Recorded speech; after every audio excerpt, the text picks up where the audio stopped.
Mumashoko kuvatori venhau, sangano rinorwira kodzero dzevanhu reZimRights rati pane munhu akuvara muCharles Austin Theatre apo pange pachizeyiwa bhiri rePVO iri. Vamwe vapinda mumisangano iyi vanoti vashisidzirwa zvapakuti vaende muupoteri. Chakonzera mutauro zvinonzi inyaya yekunyorwa mazita kwange kuchiitwa vanhu sematauriro aMai Joyce Mhungu. Haina kuzomboenderera mberi, komiti yabva yangobuda. Yaita ishu yeregister.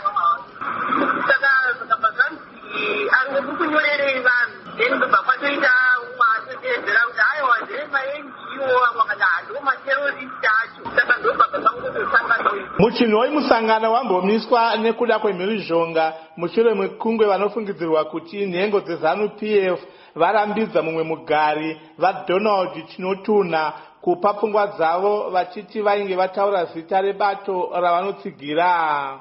Kunyange sachigaro wekomiti yanga ichitungamira musangano vaDexter Mangaliso vapindira vachiti mugari apedzise pfungwa yake. Mugari uyu abva adoma bato reZANU-PF nezita izvo zvawedzera kusawirirana.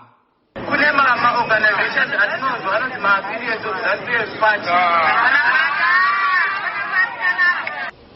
Vanhu vakawanda vati vange vave kutya kutaura zvapakuti vangoita zvekunyora pfungwa dzavo pazvipepa vachipa vashandi veparamende sezvinobvumirwa nemutemo. Asi musangano usati wamiswa, mumwe mugari wemuchinhoi vaThomas Mapara vanga vapa pfungwa dzavo dzekuti mutemo uri kuda kuiswa unodzvinyirira masangano akazvimirira.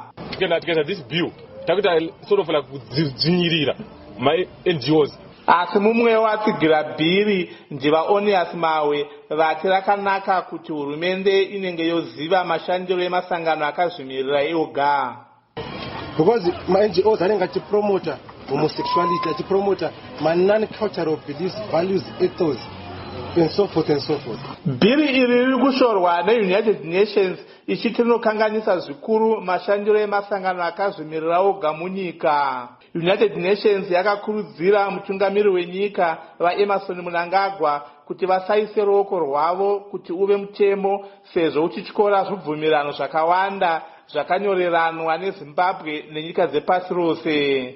Asi gurukota rezvemitemo vaZiyambe vakaudza Studio 7 kuti hapana chakaipa pamutemo uyu. Vari kutaura nezvemutemo uyu havasi kuverenga mutemo wakabuda mudare reparamende kuti unorevei. Asi mukuru wesangano rakazvimirira roga reZimRights vadzikamai Bere vanoti mutemo uyu hauna kunaka. Mashoko ekuti bill iri riri kuuya kudzivirira kuti ma-NGO vasasponse terrorism asi mashoko echokwadi wayo. Evidence iri paground inopokana naizvozvo.